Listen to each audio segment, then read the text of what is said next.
La Feria de la Corrupción, un podcast de mexicanos contra la corrupción y la impunidad.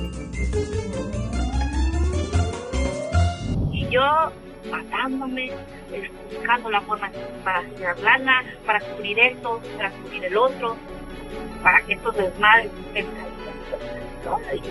¿Cómo se puede hacer? ¿Quién entra a la puerta? La puta. Pero bueno, ¿quieren traer la batuta? Donde yo me puedo más allá construyendo una carrera política, porque soy la primera generación de políticos que van a ser base de gobierno. Ya se habló con la gobernadora de Guerrero para que se inicie una investigación sobre este tema. ¿El cargo en lo que se hace la investigación? No sabemos, es que es un proceso pues, que se va a iniciar. Pero justamente para evitar que haya contaminación en las investigaciones. No puede haber contaminación. Sí, eso era cuando había corrupción. Los ataques contra la familia del presidente fueron pagados por Mexicanos contra la Corrupción y la Impunidad de Claudio X González. El fin de semana pasado, la revista Contralínea dio a conocer una investigación en la que, con documentos internos de la organización Mexicanos a favor de la corrupción, se demostró que esa entidad, esta sociedad civil, pagó un monto de 619,150 pesos por la nota de la Casa Gris, en sociedad con, ¿quién creen? El Latinos de Loret.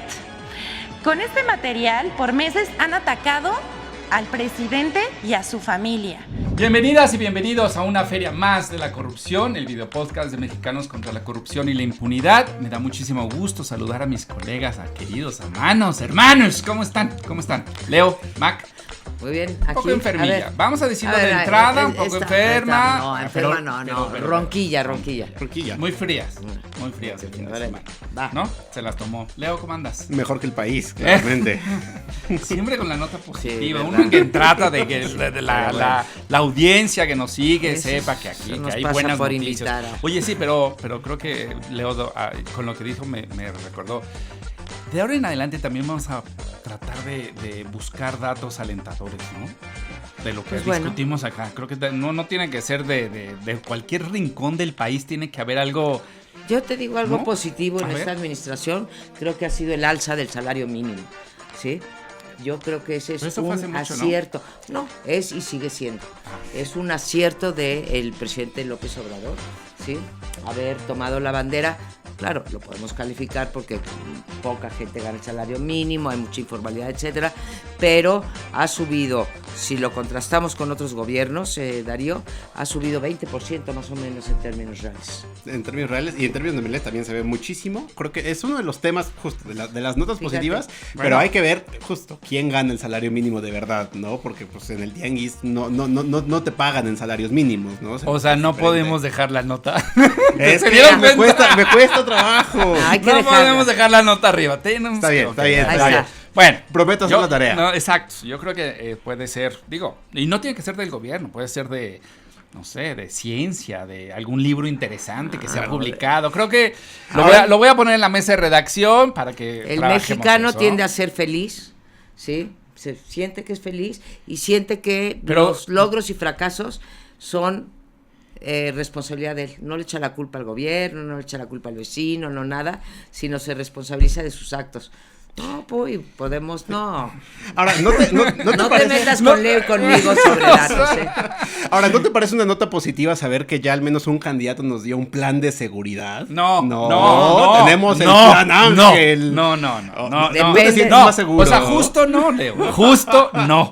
O sea, yo vi su videíto y dije, madre santísima. Yo pensé que de este señor que, bueno, pero además como si él viniera de extraterrestre y diga, traigo una muy buena idea. Como si no viniera de ser secretario de Seguridad Pública de la Ciudad de México. Sí.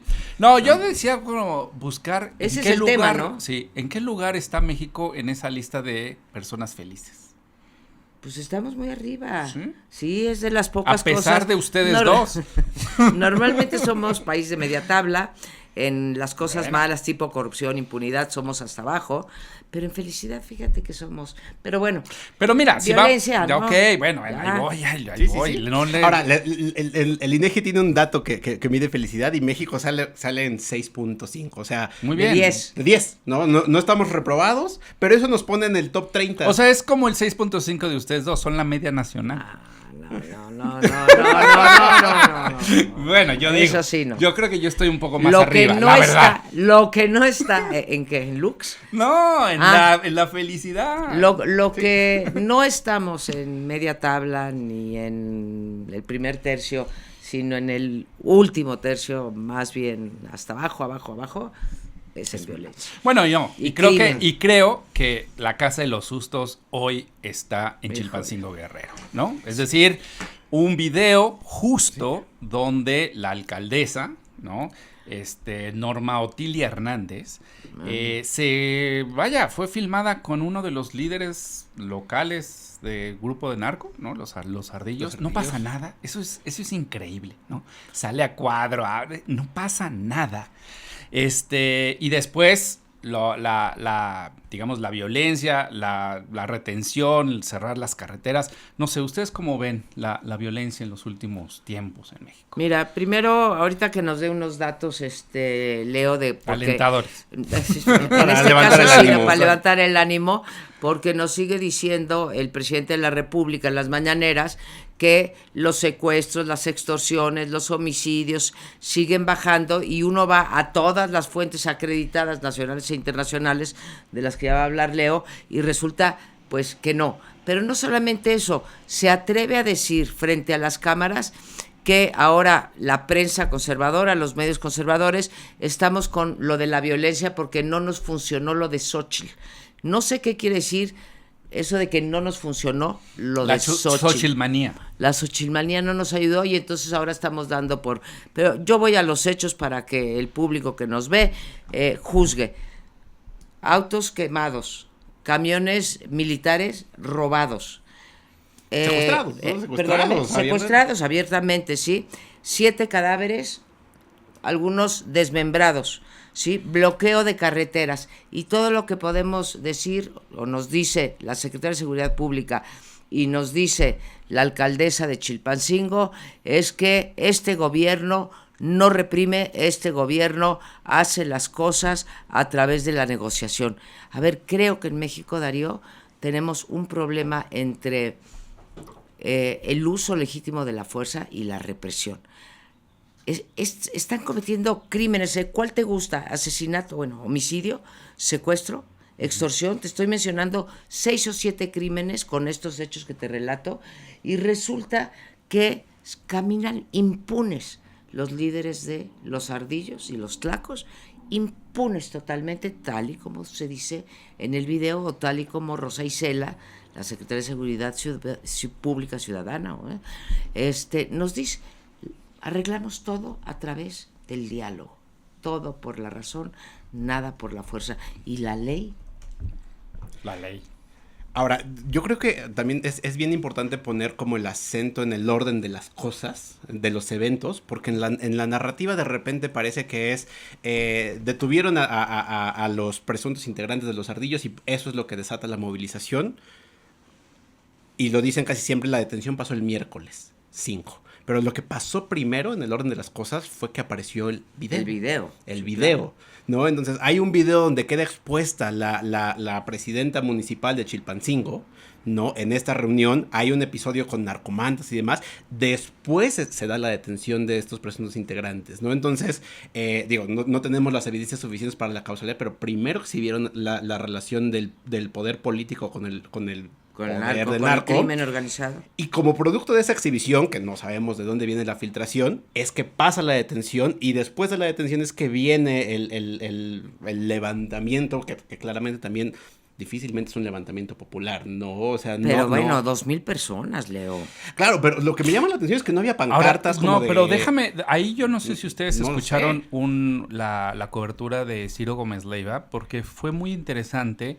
La reportera Miriam Moreno estaba hablando sobre testimonios de participantes que o fueron coaccionados por el crimen organizado para bajar a la manifestación, es decir, bajo amenaza de muerte, o fueron comprados para estar en la manifestación. Es decir, es solo un elemento de juicio. No sé la veracidad de esos testimonios, pero sí, me parece que todavía le suma una capa mucho más preocupante a la desgobernabilidad de este gobierno, ¿no?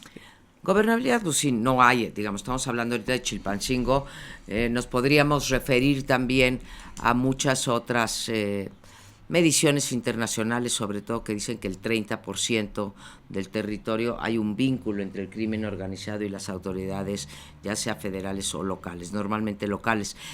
Difícil de saber, Darío, pero lo que sí ocurre en este caso es que los famosos ardillos pues se tienen bajo su control, ¿sí? Desde instalaciones eléctricas y todo aquello que está relacionado, ¿sí? Con el agua. Entonces, en el momento que ellos cierran estas dos válvulas, la de electricidad y la del agua, es muy fácil decir, oye, ve a marchar o ve a protestar o ve a lo que sea, o no regresamos la luz, no regresamos el agua, etcétera.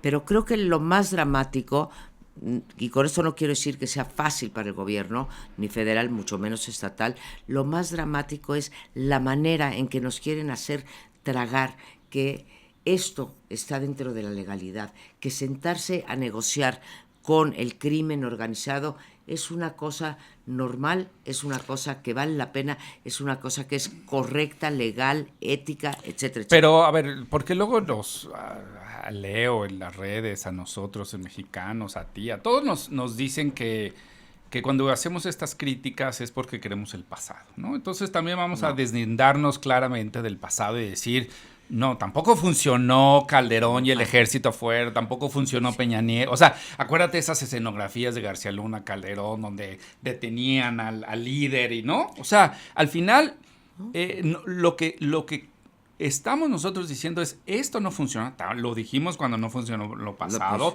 pero sigue sin funcionar. Y creo que lo más grave de eso que hablábamos la vez pasada en el tablero de la impunidad es que tenemos una fiscalía general, ¿no? O sea, los delitos federales que sucedieron en Chilpancingo en estas semanas, y es un fiscal ausente en el tablero de impunidad 3 veces. O sea, es decir, todo está como desmoronándose y tú puedes decir, bueno, estamos hablando del Estado de Derecho y ¿por qué podemos ver estas cosas y no tener fiscal? Es decir, puede ser que esté vacante la fiscalía, bueno, de facto lo está, y no pasa nada, ¿no?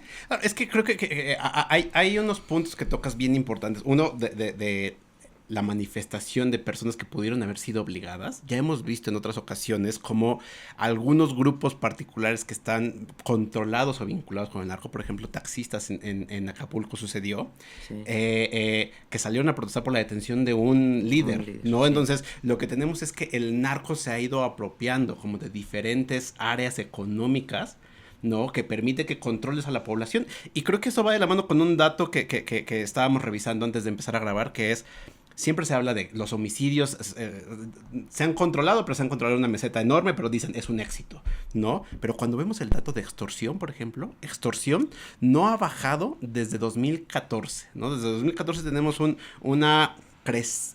crecimiento de este delito, que en 2018, cuando empezó este gobierno, el cierre, teníamos alrededor de 0.5 extorsiones por cada 100,000 habitantes. Hoy tenemos 0.7. ¿No? Es un crecimiento como de 40%, ¿no? Este delito nunca ha ido para abajo. E imagínate, la extorsión está, la denuncia de la extorsión, porque son las carpetas, está creciendo cuando la extorsión por sí misma es uno de los delitos más difíciles de que se haga público, porque si tú denuncias la extorsión, pues igual y te pasa lo que está pasando en Toluca, ¿no? Que de repente entran y queman el mercado porque hay más de una industria que está siendo controlada por el narco y que justo puede presionar a la población, pues justo con sus negocios, bueno, con sal a marchar, y ahí hay un tema bien delicado. Ahora, pero digo, si te vas a lo que ha ocurrido últimamente, recordemos lo que les acaba de pasar a las madres buscadoras en Jalisco, ¿no?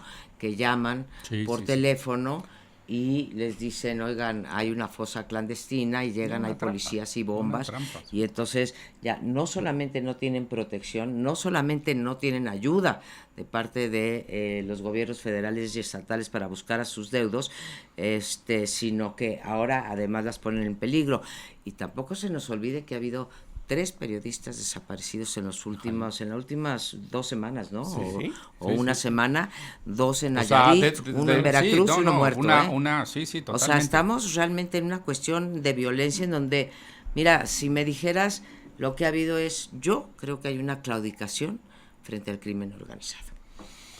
Pero, o sea, sí, creo que, y la pregunta es, ¿por qué o para qué? ¿No? Porque no es fortuito, es decir, será los 400 mil millones de dólares en la economía y no los quieren tocar, será, no lo sé, pero debe de haber alguna razón detrás. Es decir, no creo que simplemente la claudicación por la claudicación del ejercicio, del uso legítimo de la fuerza o lo que fuere. Creo que la retórica, y regreso al video de la alcaldesa de Chilpancingo, sigue siendo muy fácil. Yo creo que en esta feria lo vamos a ver muchas veces, lo vamos a decir muchas veces. Es muy fácil cómo analizamos la descalificación, es decir, salió el papá de la gobernadora a decir son ataques conservadores, la retórica presidencial ya bajó hasta a niveles que no hubiéramos podido. ¿Sí? ¿No? Y eso es lo que ha hecho. Entonces la violencia que ejerce el presidente contra medios de comunicación, creo que tu columna la verdad es como dicen, right on the spot, ¿no? O sea, muy precisa, muy clara de los ataques presidenciales. Yo no la voy a hacer la reseña, creo que la debes de compartir los datos tú, Mac, pero sí creo que esta figura presidencial prefiere distraernos con el golpeteo, con eso, y nunca llegar a sentarse seriamente y decir, esto es lo que está pasando, esto es lo que tenemos que hacer. Y la sociedad está a un año de decidir si quieres las mismas falacias, ¿no? O quiere buscar otras alternativas políticas. Bueno, yo creo que aún ganando Morena no tendríamos a Claudia Sheinbaum o a Dan Augusto o a Marcelo en una mañanera todos los días, ¿no? Pero seguro sí, ¿apuestas? No, ya apuesto. Bueno, apuesto que pues Claudia Sheinbaum tenía la suya, ¿no? Pero era... Sí, híjole, pero región 4, ¿no? Sí. Tomaste nota, ¿no? Apuesta, Tomó, o sea, por favor, Leonardo, porque luego se le olvida a la doctora. Pero a ver, te digo de eso, sí. Ya de repente, hace unos días dije, ya estuvo bien, ¿no? O sea, no solamente utiliza los recursos del Estado y el tiempo de su trabajo, ¿sí? De sus horas laborales como presidente, entre 2 y 3 horas todos los días, para plantarse frente a las cámaras de televisión, sino que se dedica, pues no sé, media mañanera o un tercio de la mañanera, se dedica a golpear a la prensa. Y entonces de repente pensé, oye, a ver, se la pasa diciendo que es el presidente más atacado de la historia por parte de los medios. Ya hace tiempo, Luis Estrada en Spin, un día que lo dijo en la mañanera, te estoy hablando de 2020, que dijo que él le mandó a hacer supongo que a Jesús Ramírez, un ejercicio, y encontraron que en efecto el 60 y pico % de las notas eran negativas con respecto a López Obrador, y no sé, un porcentaje positivo. Hizo el mismo ejercicio para un solo día para Peña Nieto y para Felipe Calderón. Encontró más o menos lo mismo. Entonces yo me di a la tarea con los dateros de Mexicanos contra la Corrupción, especialmente con Javier Martínez, que me hizo un seguimiento. De repente te encuentras que al Reforma lo ha mencionado, ¿cuántas veces? 4.2. Son como más de 1000 veces en total, ¿no? 1000 veces en total. 4 veces por semana le dedica, ¿sí? Una agresión, pero todas son notas negativas. Aquí ni siquiera tuve que hacer negativas, neutras o positivas. Aquí son todas negativas, ¿no? Nos llama chayoteros, privilegiados. ¿Puedo seguir dando los datos? Porque creo que porque creo que sí, son sí. Es pero dice, entre medios y luego comentócratas, ¿no? Sí, exacto. Y dice, el Universal por semana es mencionado 2.8 veces 681 veces. Lo que estaría interesante luego es poner a los grupos del crimen organizado, ¿no? ¿Cuántas veces han mencionado? O cómo habla de ellos, ¿no? O cómo habla de ellos, sí, porque ahí sí hay una diferencia bien interesante cuando dice, ¿no? Como les dice, pórtense bien, o el señor, en fin. No, pero está interesante. A nosotros nos insultas, qué bien. No, ya lo proceso una vez por semana, imagen 9.9, animal político .3 y nexos .2 por semana. Después está organizaciones de la sociedad civil. Nosotros estamos en el primer lugar con 204 veces. Hoy en la mañana. Sí, ahorita esto ya cambió. Esto ya cambió. Es que lo mandé ayer. Luego artículo 19, 77 veces. Sí. Y luego Claudio X González tiene 534, 2.2 veces por semana es mencionado. Loret y Claudio X González. Y luego Loret 2.3 veces por semana, y luego los usual suspects, ¿no? O sea, Carmen Aristegui por 196 veces ha sido mencionado. A ver, a mí, ¿sabes cuál me impresiona? El de Ciro Gómez Leiva. Y les voy a decir por qué me impresiona, no solamente porque lo menciona muchas veces. 251 veces. 251 veces, sino porque es un hombre que sufrió un atentado. Quiero decirlo claramente, yo no creo que el presidente haya tenido nada que ver, ni el gobierno, ni nada, pero sí debería de tener la mínima empatía, ¿sí?, con este comunicador, con Ciro Gómez Leiva, y no estar hablando de él después de haber sufrido en diciembre pasado un atentado, y le sigue golpeando sin piedad todas las mañanas. Sí. Y es una estrategia, ¿no? Porque justo estas veces son 2 veces por semana, pero entonces a todo el cartel se lo avienta pues todos los días, ¿no? Entonces un poco es un periodista, es un medio, y justo por eso está esta tensión de no, deberíamos seguir hablando de esto y no hablen de la seguridad, ¿no? De la inseguridad.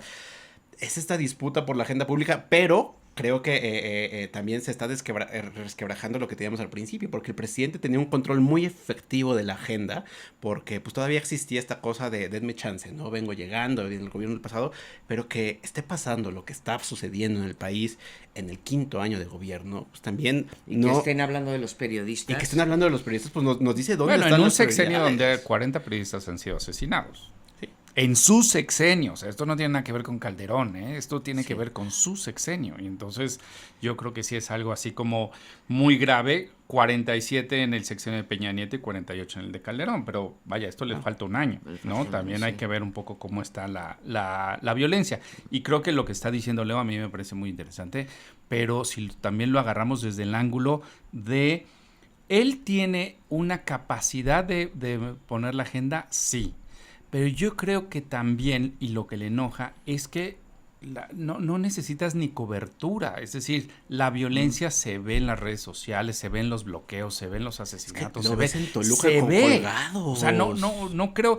Y otra vez, es decir, tal vez se siente, el narco está presente. No, y él se jacta de estar en los pueblos y tomar aviones comerciales y todo. Y creo que el presidente cada vez vive más en su torre, en su palacio, en su burbuja, oye lo que quiere escuchar, y yo estoy seguro que tiene la información, solamente decide no hacerle caso. Hoy se peleó con un reportero un poco más afina a él de un medio que le dice, oiga, el narco está presente en Guerrero, y le dice el presidente, no, tú estás politizando, y es como, no estoy politizando, yo lo veo, ¿no? Y es un medio que es relativamente afín, y ahí se ve como justo al presidente no le gusta que la realidad se le cuele a su mañanera.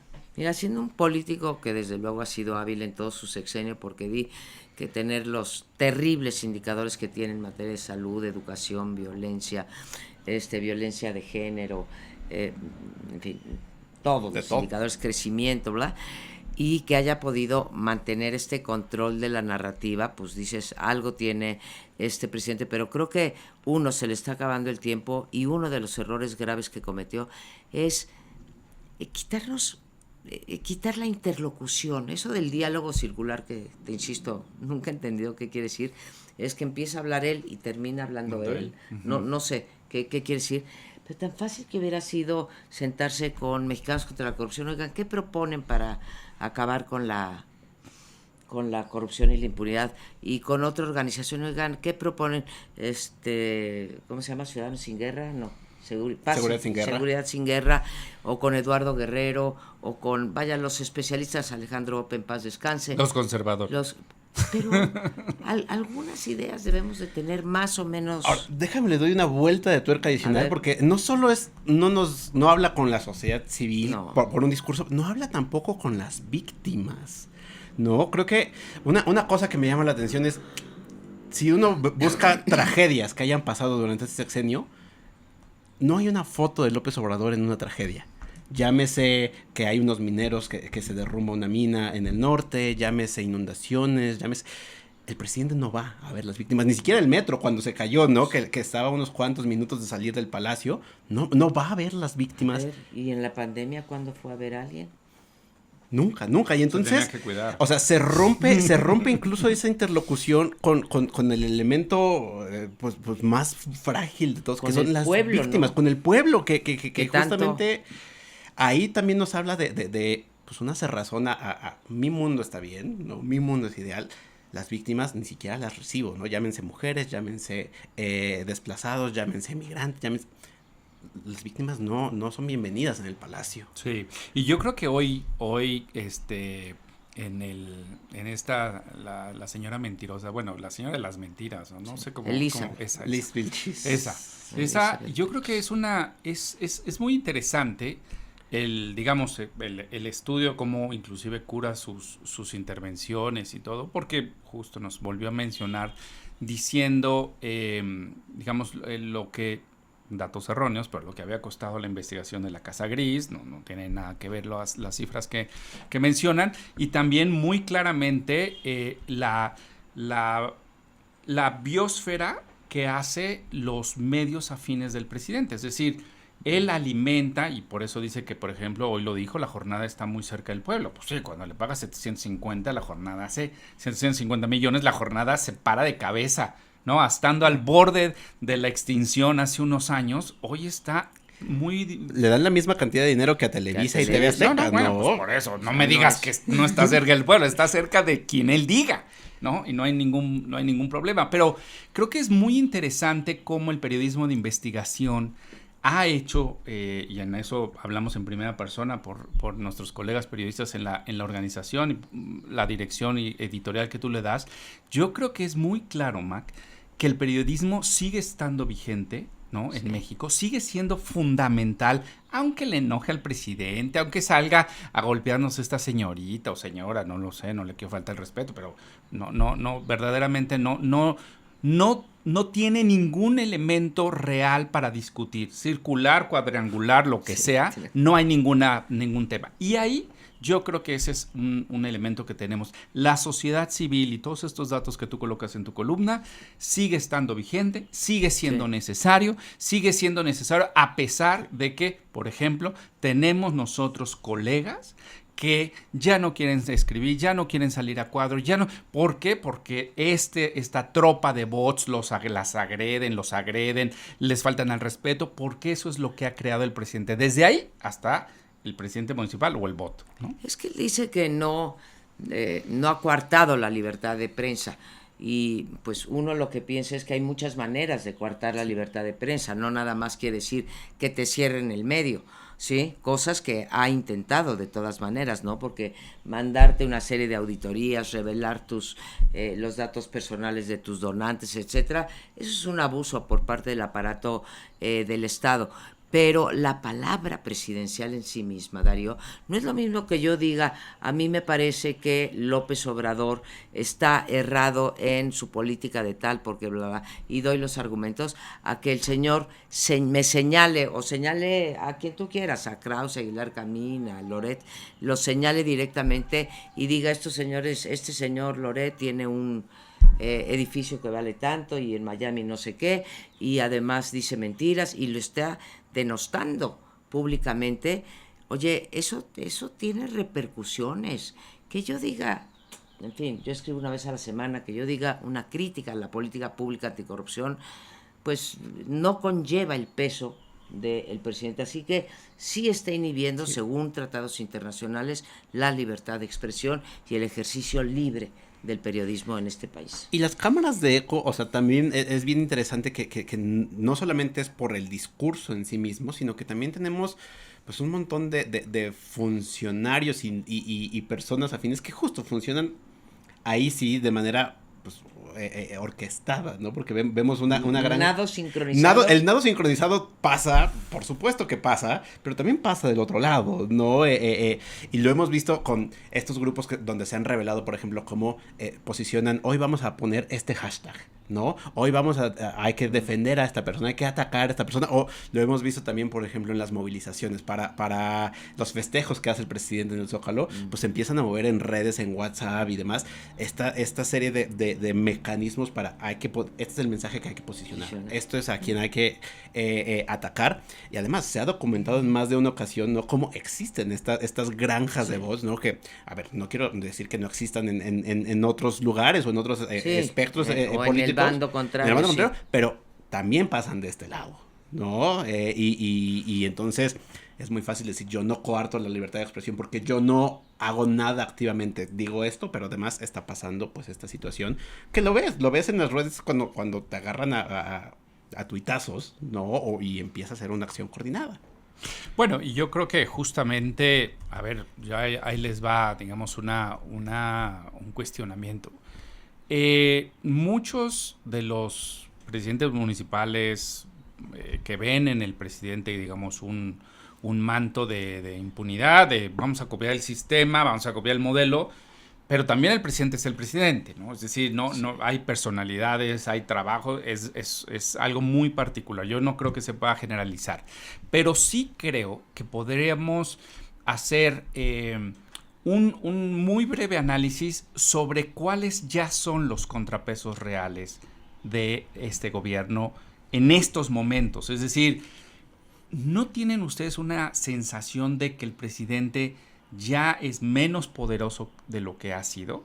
O tal vez es mi idea, pero ¿dónde están los diques que se ha puesto a lo largo de 5 años? Porque, bueno, yo les digo ahí están las reformas paradas, ¿no? Si no, esto sería otro país, sería otro país, ¿no? Es ya otro país, pero me refiero a ese grado.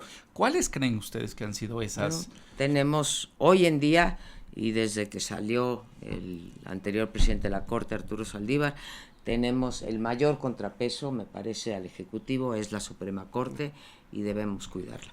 Y desde luego está la prensa y pues el ojo público, en donde estamos nosotros, en el ojo público, vigilando las acciones del Ejecutivo, como lo hicimos con Peña Nieto también. ¿Los empresarios?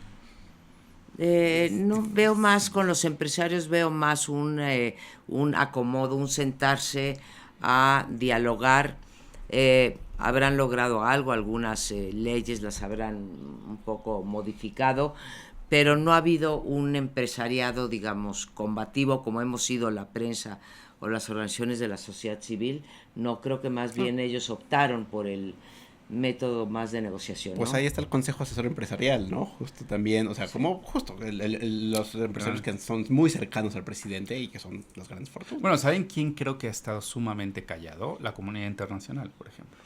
O sea, yo creo que, vaya, para los comunicados, bueno, la Oficina del Alto Comisionado de Derechos Humanos, o sea, de vez en cuando saca un comunicado, pero esa vehemencia que tenían con el Parlamento, la UNESCO, o sea, muchos están más presentes en el gobierno anterior que en este gobierno. En este gobierno, pues mira, es una pena, no sé, habría que revisar comparativamente cómo ha estado. Claro, como la situación en día hoy es peor, deberíamos de esperar una mayor apoyo internacional por la causa del Estado de Derecho y la democracia, pero los límites que van quedando son los sociales, los internacionales, que a lo mejor van más por el Telecán y que por las organizaciones multinacionales, sí. Y la tercera es la prensa. Ahora, yo quiero un contradique contra nada, porque con ese tema empezamos. Creo que el narco o el crimen organizado también se ha erigido como un contrapeso, pero en sentido negativo, ¿no? Porque creo que uno de los últimos elementos que hace preocupante la violencia no solamente es la descomposición social que está pasando, sino que además esto va muy de la mano con violencia política. No, las últimas elecciones de 2021 fueron las más violentas en la historia que tenemos documentada, ¿no? Con una gran cantidad de candidatos, pero luego también de funcionarios públicos que son víctimas o extorsionados, porque muchos abandonaron la candidatura. Claro. Y porque llegan a decirte los asesinatos de personas, de alcaldes, de personas que también tenemos. Leo, se nos está acabando el tiempo, pero sé que tú querías hablar y creo que es muy importante, porque tú lo acabas de mencionar también como un contrapeso. Los 100 días de acción del INAI, y hay un proyecto ya de una... Y le iba a calificar, pero bueno, ya me ganó, ¿no? Que de la ministra Ortiz. Claro, pues justo el fin de semana cumplimos 100 días que el pleno del INAI está incompleto, ¿no? Y claramente pues eso puede parecer no preocupante para muchas personas, pero pues hay que recordar que eso significa que el gobierno puede decir yo no te voy a dar información y no hay manera. Y de hecho hoy en la mañana que hay 700 casos ya resueltos por el pleno que no pueden ser, digamos, notificados a las autoridades porque no pueden sesionar. Es decir, ya hay 700 solicitudes no sé la magnitud de cada una de ellas, pero ya hay 700 más las que se acumulen. Hay 6,000. Tenemos más de 6,000 más de 6,000 casos.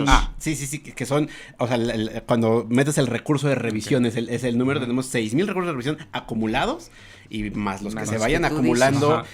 O sea, cada día son 63 recursos en promedio que se van agregando. Pero esta intrusa en la Suprema Corte, ¿qué quiere? Ya hay un proyecto. Claro, ya hay un proyecto. Su proyecto, hay que recordar que Loreta es parte del grupo que es afín al presidente en las votaciones, ¿no? Y lo que quiere el proyecto es decir como, no pasa nada. Es mañana, ¿no? Mañana se va a votar y digamos que la demanda de sociedad civil es que el resto de ministros voten en contra para que se modifique, pero lo que hoy ella quiere decir es, nadie violó la ley, nadie está incumpliendo. El Senado no ha incumplido. El Senado no ha incumplido. Todos bien.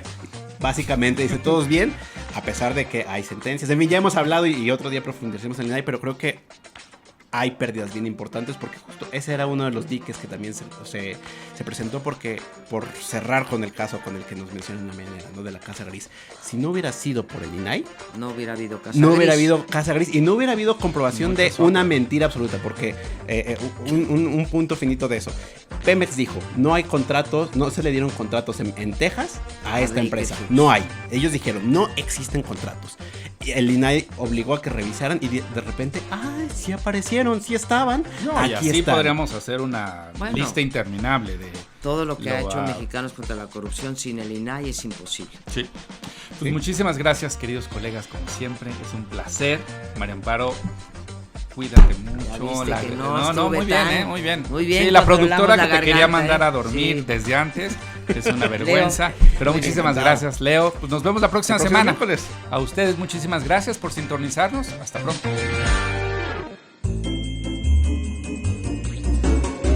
La Feria de la Corrupción, un podcast de Mexicanos contra la Corrupción y la Impunidad.